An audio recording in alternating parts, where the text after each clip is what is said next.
Welcome to the lecture on EMFs. I know this is a topic that many people are concerned about. There's no definitive answer on anything, but we know it's not good, right? And so it's important that we take precautions. And so if anything you learn from today, it's to use common sense. I know that's rare these days, but use common sense, right? You all can do that. You're the group, right? We're the group that's here. So really my focus is to give you some data and information and then tell you something you can do for yourself to protect you and your families. And so we'll go from there. So what does the EMF stand for? It's electromagnetic field. So understand it's a field. It's an invisible field. It goes through walls. It goes through concrete. It goes through wood. It goes through plaster. It goes through your house, your windows, your roof. So what does that really mean? If you can see a Wi-Fi signal, then it's going through whatever you got. I have so many people that ask me all the time, what about tinfoil, right? I can wear a hat or I can look funny.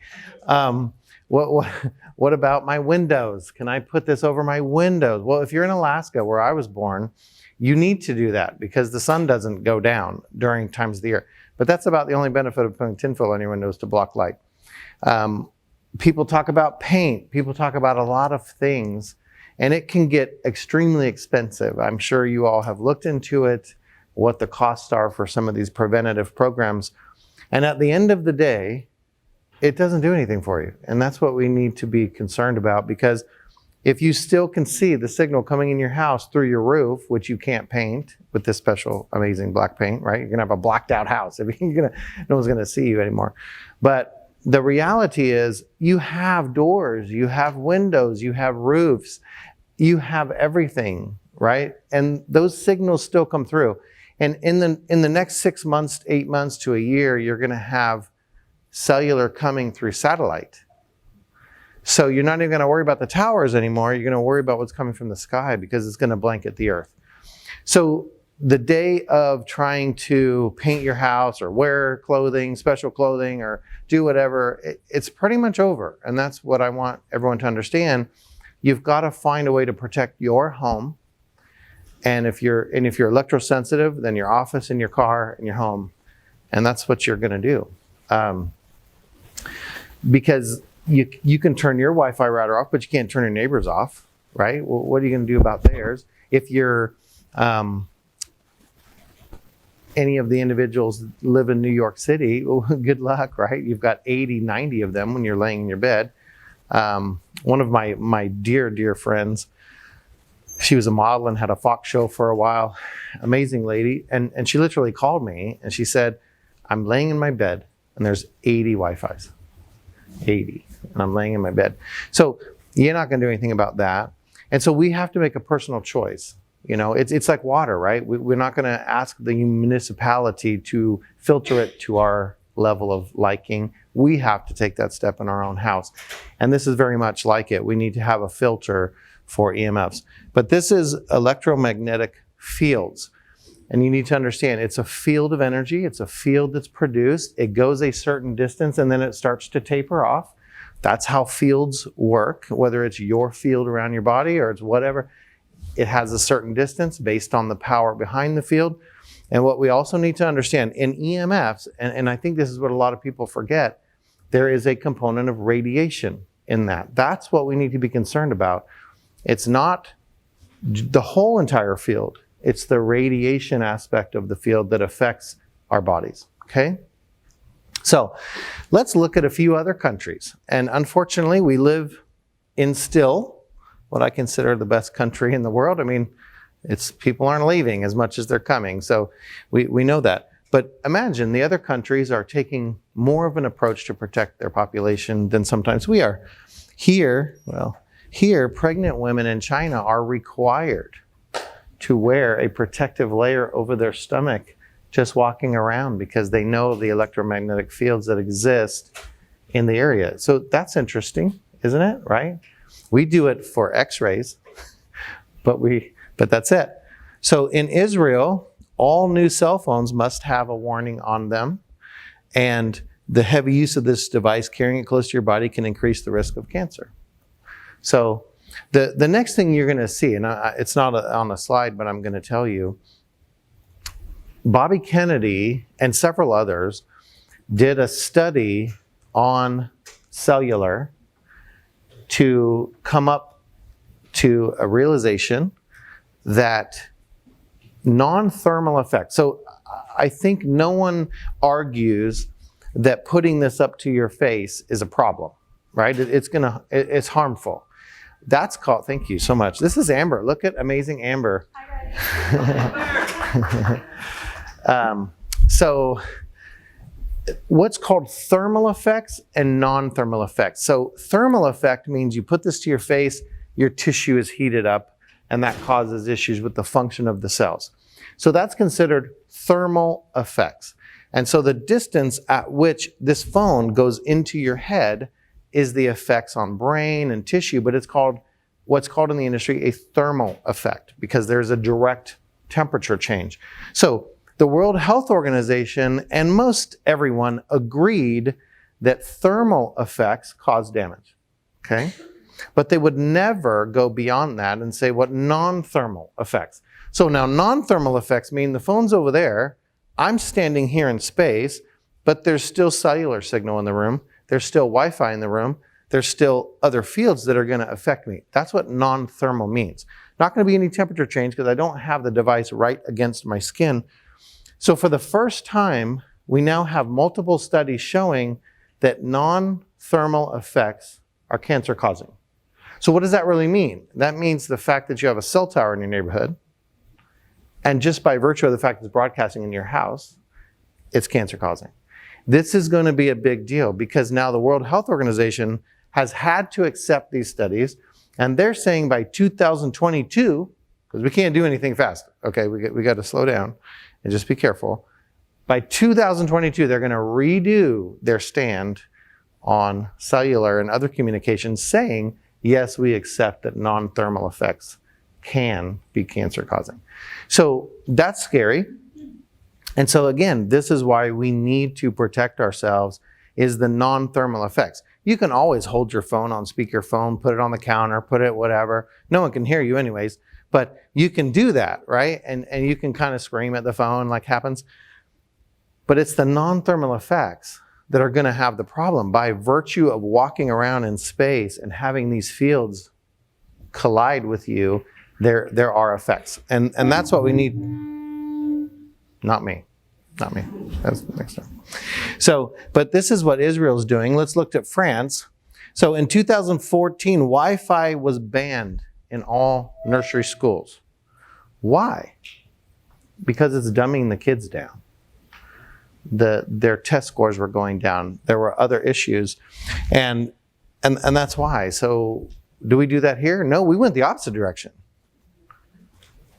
I mean, if you all remember, you probably don't because this whole COVID thing's been nuts, but do you remember what happened in the beginning? How many, all of a sudden it's like, why is this school have all these trucks around it and we're putting new towers at the school? Well, why all of a sudden this school and this school and this school and this school? They outfitted all the schools with all kinds of technology while we were home masked, right? So it's very interesting. I wasn't masked, but the point is we have stuff going on. India, the country with some of the toughest EMF radiation standards since 2012. And this is what you can look up. If you ever want to go and Google, take a picture of that, the electromagnetic field radiation from mobile towers and handsets. You can go and look up this study from India. Okay, so you can't see that, shoot. But here, we'll do that.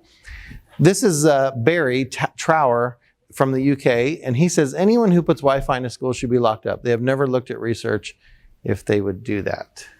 And that's true, isn't it?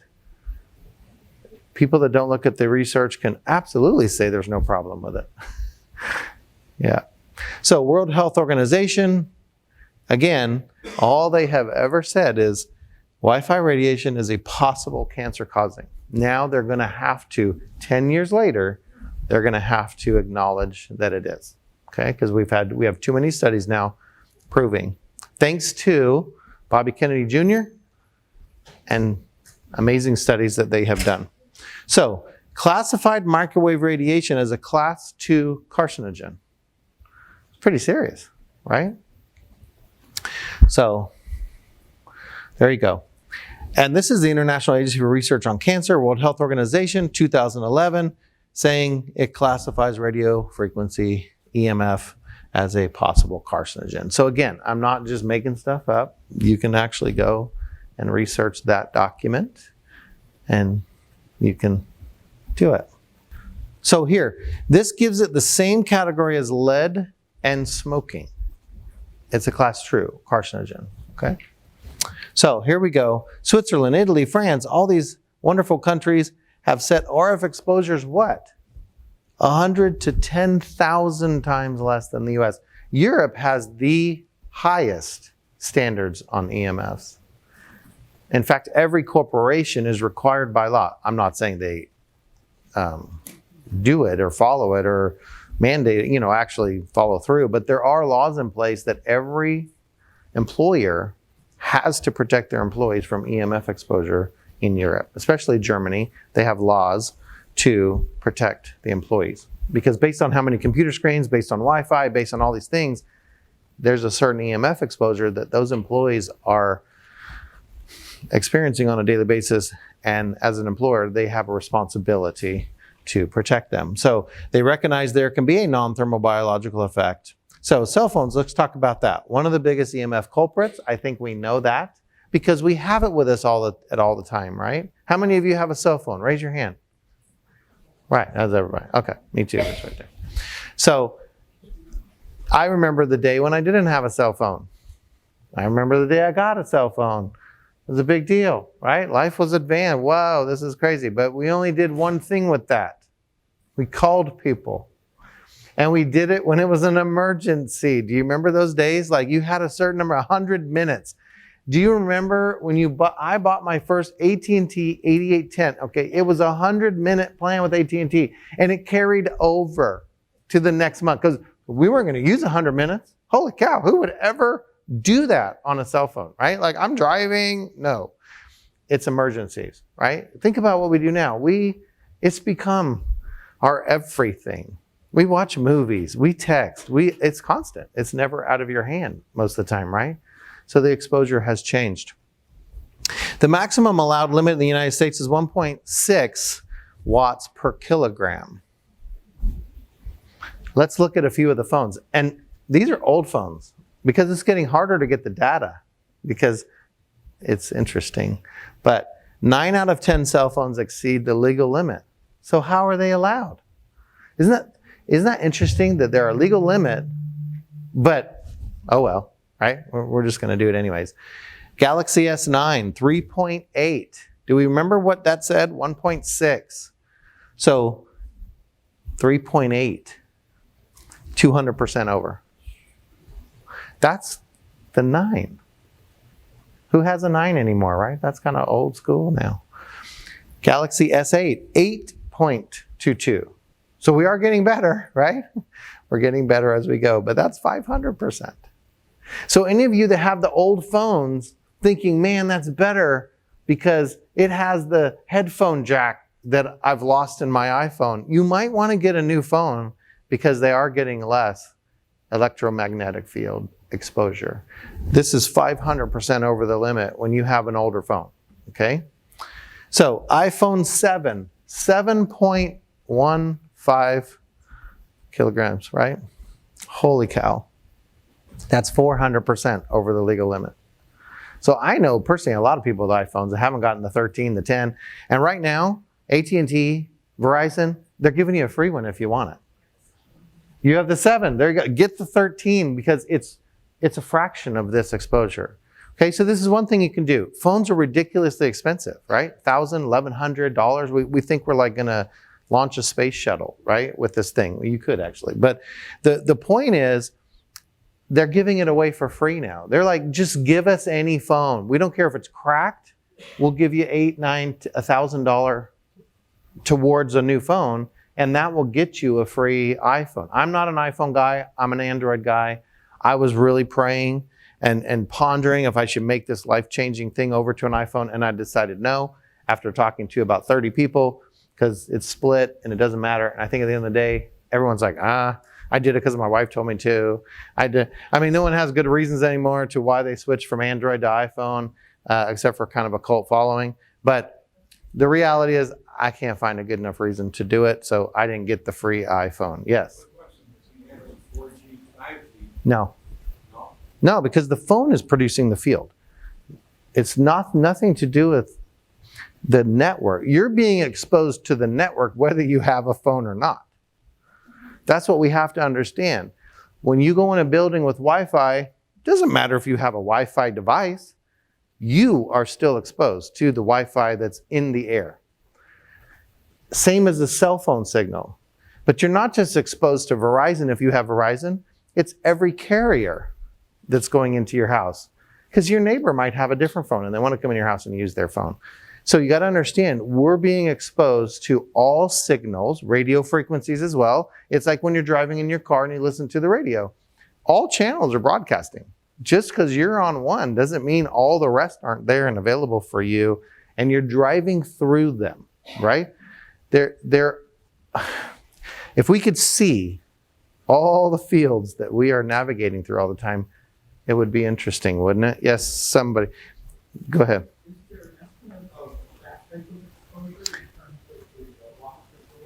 It's not watts, it's 3 volts per meter is the electrical. That's the thing we need to be concerned about, is the electrical exposure. And that's all of them are about 3 volts. And I think what we're gonna learn is that you can't carry more than that in the air. It's like certain laws, like in water, you can only have so much gas. It's called Boyle's law. So you can only dissolve so much gas before it starts coming out of suspension.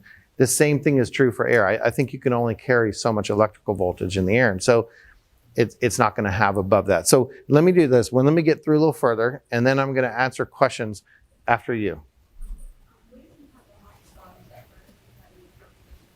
It's the same.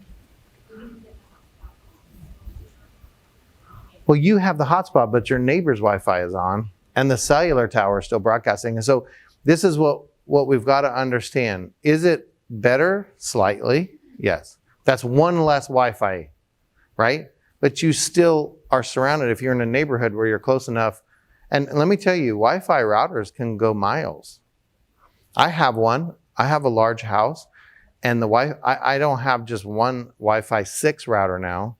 I have like repeaters on the levels of the home, in our gym, in the mechanical room where all the wonderful equipment is that automates everything in my house.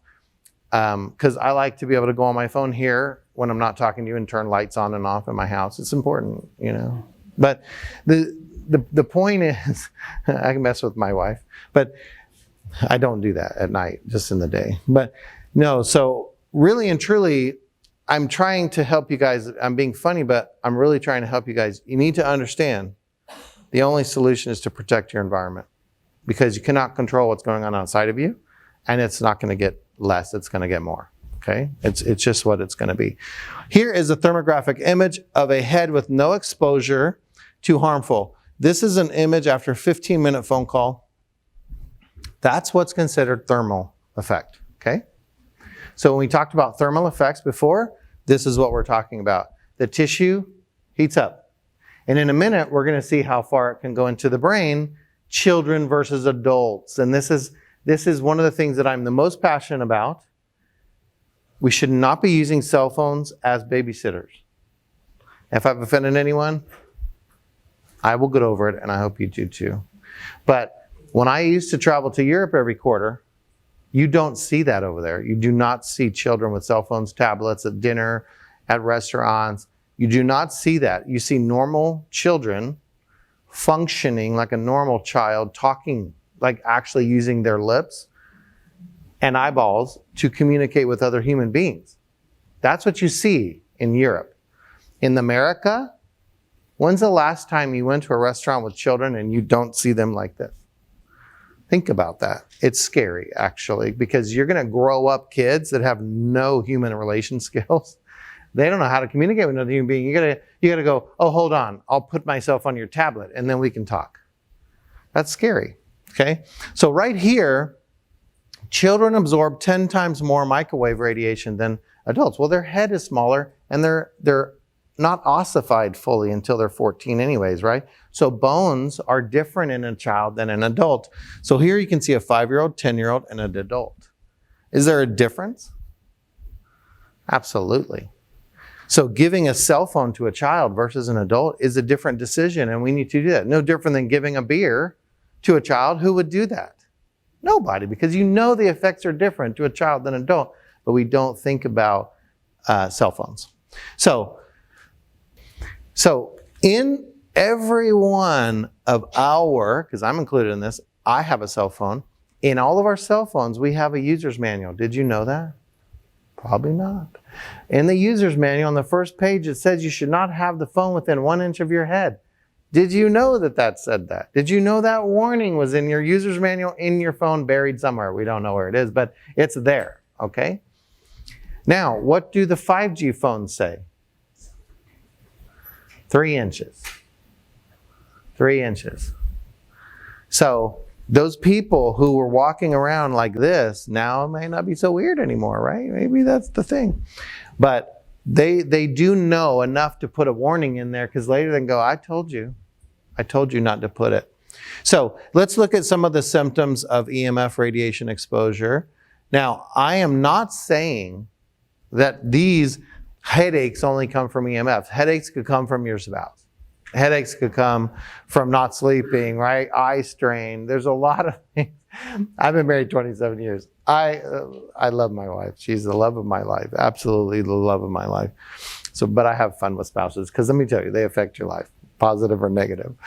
And it's a constant exposure. It's like your neighbor's Wi-Fi.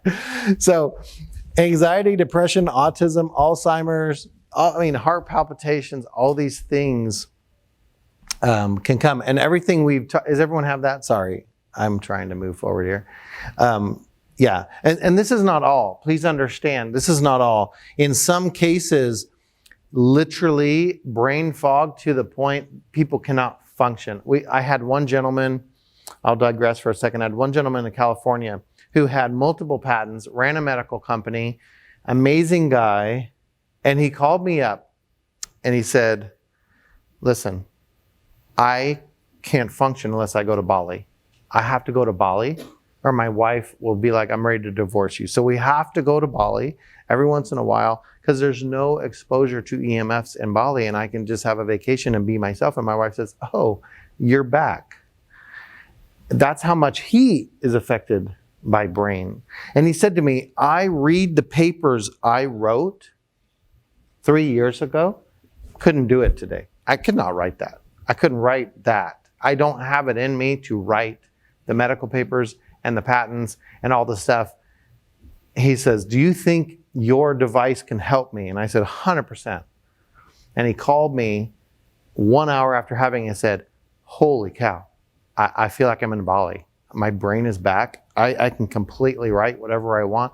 What the heck, right? And so please understand that not everyone has these level of effects, but there are people that do. There are people that can't go to lunch in a cafe. There are people that can't go to other people's homes if they have a cell phone or a refrigerator plugged in or whatever.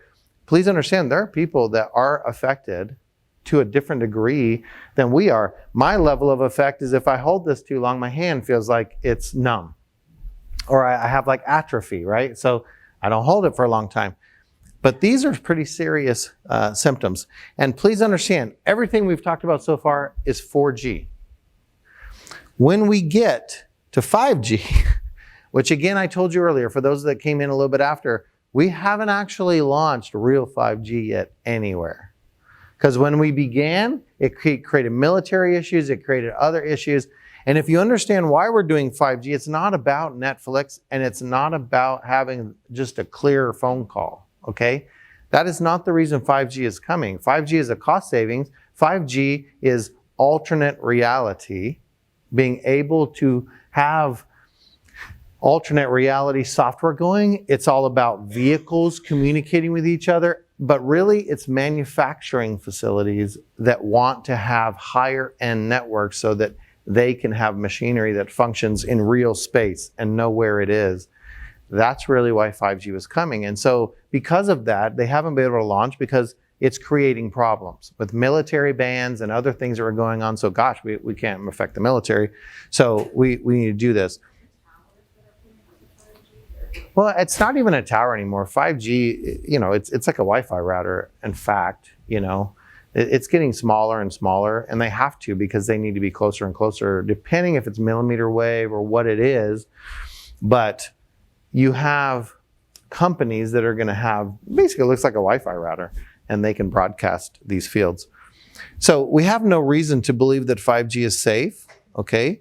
And the reality is there were 252 EMF scientists in the world that signed a petition saying, don't do this. We're the scientists that are creating these technologies. Don't do it without more safety. And they're like, no. So, and look, how many nations? 43 nations that signed the appeal. That wasn't even enough. Okay? So let's talk about some studies that we have done. Julie asked me to speak because really we have the only product in the world. This is a handheld unit that'll do an 8 foot or 16 by 16 foot area. I'll talk about the bigger ones in a minute. But we have the only device in the world that has 17 studies proving that we depolarize the radiation in the actual field, and we lower the signal strength by up to 80%. At 42,000 megahertz, we were 80%. Around 1900, we're 74 to 77% reduction of signal strength. Now, that does not mean you're not going to have a phone call. Don't freak out. That doesn't mean that you can't have Wi-Fi. It's not.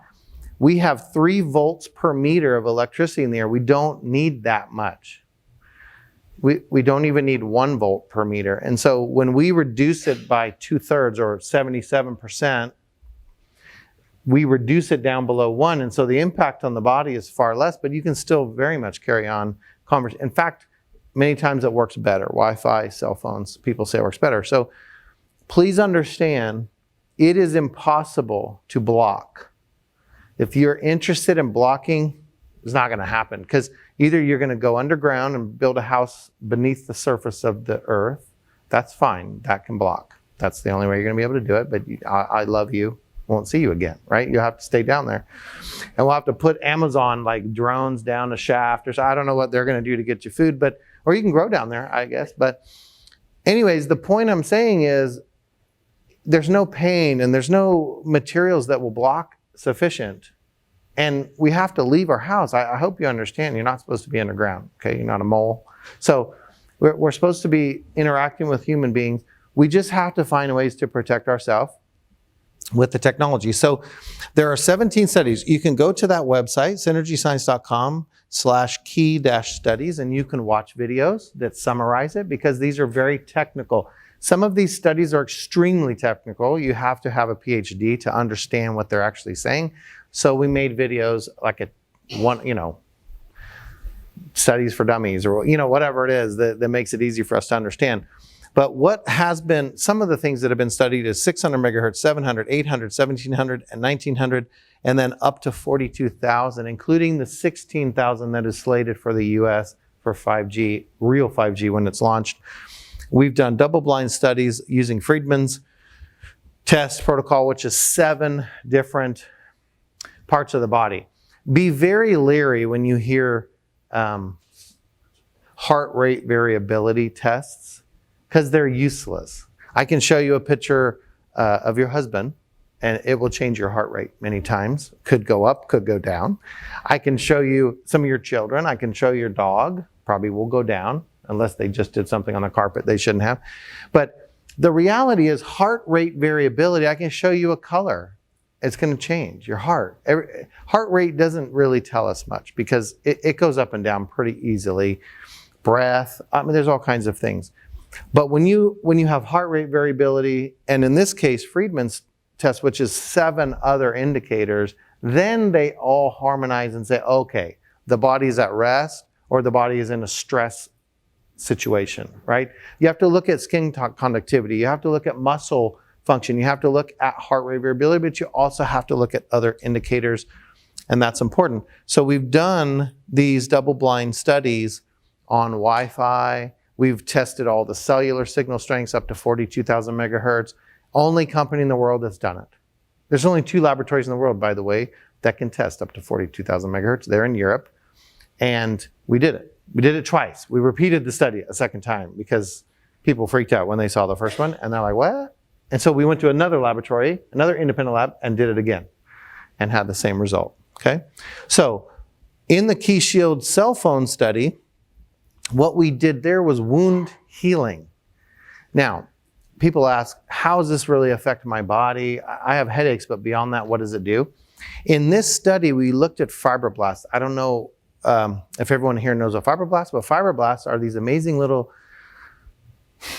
I don't even know what you call them. They're things, let's just say things, that drop collagen down to fill space when you have a wound. So when you have a wound, fibroblasts take sugar, gives them their energy, and they drop collagen haphazardly all across a wound bed. Then the body fills it with nice skin after the fact, but you got to plug the hole, and that's what the fibroblasts do. And so we looked at body healing with no EMF exposure, and it was 24 hours. So when we had 3 different cell cultures, one, same wounds, and one was no EMF exposure, it completely healed. The body healed itself in 24 hours. With cell phone exposure, lost 90% of its ability to heal. So in that same 24-hour period with cell phone exposure, and let me explain the cell phone exposure. It was 2-hour exposure and a 22-hour incubation time. 2-hour exposure, 22 hours nothing. So a 24-hour period, 10% wound closure versus with no exposure, full, complete 100% wound closure. So that was where we set our standard. Okay, we lost 90% of the body's ability to heal. And so then when we put a Key Shield in the environment, 90% healing. The body only lost 10% of its ability. So it was nearly the same as an unexposed control group. And that's what we wanted to understand, what actually happens for wound healing, because we started noticing people were saying, I got cut, and it's just taking longer to heal. I don't know why. So, you know, we don't want the body losing 90% of its ability because you're exposed to a cell phone, right? This was not good. Here was the difference. The group on the left, the picture on the left was a no exposure. The group on the far right was with the Key Shield, and the one on the left was with a cell phone and no Key Shield, okay? So let's see if this works.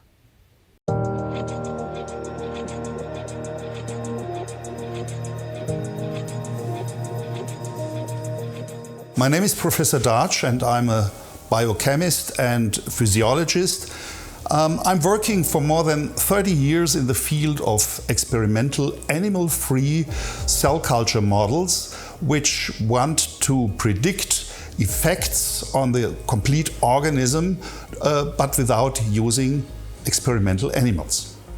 I'm the chief of a private scientific company, and we are working in a variety of fields containing pharmaceutical industry or food supplement industry, but also tobacco industry for looking on toxicological features. According to the provider, the Key Shield is able to protect against all kinds of radiation. We conducted a study in which we tried to see if the Key Shield is able to protect against the radiation of an active mobile phone. We used as a test assay the cell regeneration process or wound healing process of the cells which we used in our cell culture systems.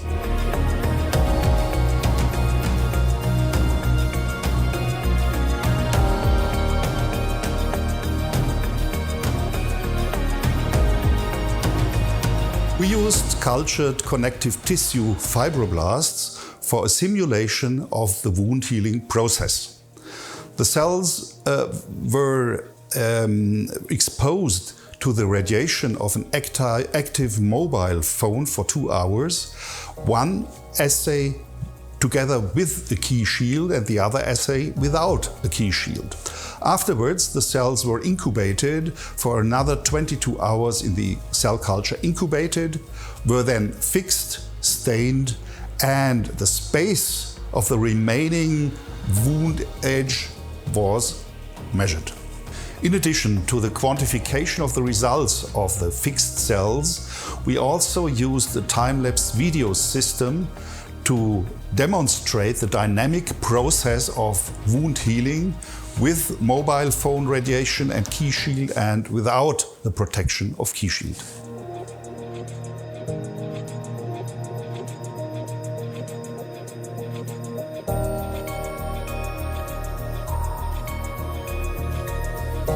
The present study has shown that the cell regeneration process is largely delayed by the active mobile phone radiation.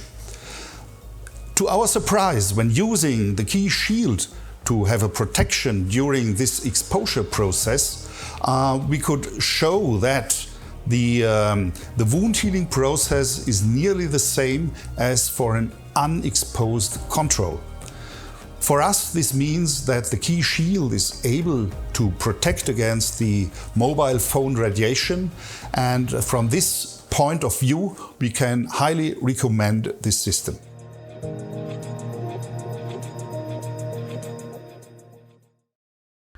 So, these are the kind of studies we spend a lot of money on and want to show people the results because I think it's pretty serious. TUV, most of you understand UL. You've probably heard of UL. Well, TUV is the European equivalent of UL. So it's a very largest laboratory, 21,000 some odd employees. And so large laboratory and they're very, very, very good company. So we have certification marks from TUV on these devices because it's important to have third-party endorsement, right? When we're talking about something like EMF protection, there are so many nonsense products and so many claims out there that, or well-written websites that make it seem like it's going to do something, but it doesn't, that we have to spend. And last year alone was almost $1 million on research to figure out what's actually happening. And so what we saw in the 1900, which is the USA band for GSM and cell phones, is a 60% reduction of EMF exposure with the key home cell, which is a larger unit than this. It protects an entire home. With 1800, you had a 60 to 70%. And as I said, with up to 42,000, when we went to the higher frequencies, we got to 80%. So the higher the frequency, the device functions more. So this just shows you the difference of where the voltage was. The purple line is the voltage in the room, and the red line is what it was brought down to with the device, okay? With the key shield, obviously this is a portable unit and much smaller. There was a 30% reduction. But this is not designed to protect your home. This is designed to go with you wherever you go in a backpack or what have you, on a plane, trains, automobiles. And so you can see the difference here with the field strength reduction, okay? This was the one I was talking about with the Friedman study, where you use muscle activity, heart rate, skin conductance, respiration rate, finger temperature, heart rate variability, thorax expansion. In other words, all of it, not just heart rate variability. So you can really see and understand the body and how it responds to EMFs from a stress perspective, okay? So and we actually used real key shield. We used sham devices that looked exactly the same, but there was no internal workings, so that the individual sitting in the chair, and if you can, in your mind, there was a Wi-Fi router 1 meter behind them, and this device was 1 meter to their left. And it was either a fake device that looked exactly the same or one that was functioning. And so they had no way of knowing, of course. And so, you know, that's one of the things that we did. And of course, the certificate came from that. So we have Fraunhofer Institute. It's a 6-month double-blind study of people carrying around the device. We have Cleveland Clinic doing one on sperm motility and how sperm is affected by EMFs with and without our devices. And so here's some people just saying, I was sleep. This one's increased energy. And so understand that this will be real quick. Today, how many we minutes do live we in have? an One? omnipresent cloud of charged particles emitted Okay. by electronic devices, electromagnetic fields, WLAN, and radio waves. These particles penetrate our bodies and heat the water in our body tissues. Recent scientific studies have shown that this particle flux not only heats the cells in our bodies as if we were in a microwave oven, but damages them as well. At Key Technologies, we want to protect you from the negative effects of such particles, so we have developed the Key Home Cell and other products. The Key Home Cell creates a protective field that works like a filter, intercepting any dangerous particles before they can enter your body. Here we have a partial look at the inner workings of the Key Home Cell. The Key Home Cell generates a charge exchange between the water tubes, thereby discharging free electrons and releasing them into the room. Within 24 hours, the Key Home Cell creates a torus field. The free electrons formed in the torus use their negative charge to bind to the positively charged harmful particles, thereby rendering them harmless to you. The torus field has an effective range of 16.4 feet above and below, and 24.6 feet around the device. The torus field created by the Key Home Cell is transmitted and provides you with protection through the walls of your home. Not only humans and animals are shielded from harmful radiation, but plants and food too. Whether mobile radio waves or WLAN, any particles that come within the torus field can no longer cause any harm to you or your family. The Key Home Cell provides you with all-around protection, allowing you to communicate with absolute peace of mind when using your cell phone or any other electronic devices. The Key Home Cell's free electrons are transmitted into the water through the torus field and repairing the water structure that was destroyed by radiation particles. Water regains its ideal vibrating hexagonal grid structure. The difference is easy to taste and can be proven with laboratory testing. So I'm going to stop because we need to go into that. But what I wanted you to see is a visual of how these devices work. They create a field, just like the EMF we talked about was a field. These devices create a field, and any EMF fields that enter into the field created by this, they are changed. And so the way to choose the devices is what distance you want to be from the device. This one, as long as you're within 8 feet, you're protected.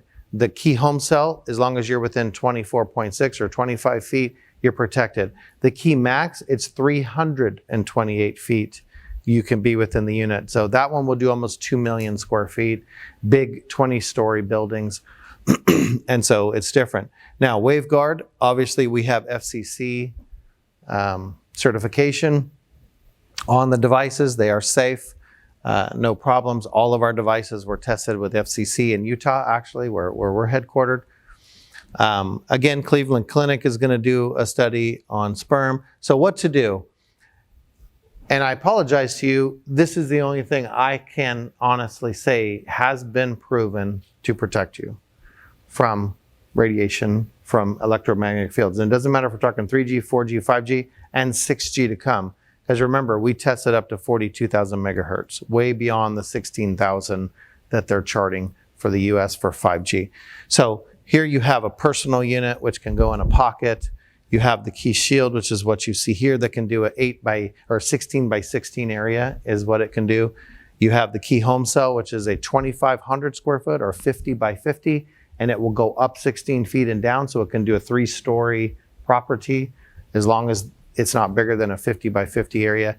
And then the Key Max, which is 328 by 328. That's 100,000 square feet on one level, and it goes up 100 feet and down 100 feet, the field size. So anyways, this is, they're pretty much we're done. So synergyscience.com, if you want to learn more, if you go to that link I told you, which is Key Studies, you can watch all of the studies. You can, of course, call one of our 53 members of our staff. You have a coupon code, Trinity15. Definitely use that. These are not inexpensive items. They are expensive. And they're made by hand in Germany. And they produce their own power internally, And this device will last for 6 years. The bigger ones will last for 8 years, at which time, 8 to 10, you can send it back at 10 years and we will refill the liquid, the proprietary liquid that's inside, and it'll go another 8 to 10 years. And so there's a fee to do that. But once you have the device, you can continue doing that throughout your life. I hope this has helped.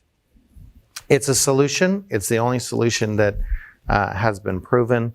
And so I can tell you countless stories in the last 13 years since we've launched this product. So you thought it was new, right? It's 13 years. We've been selling this worldwide. And the last version of these, which is all 5G ready, has been about 4 years. So we knew what was coming, and because our offices are in Dresden, Germany and Utah.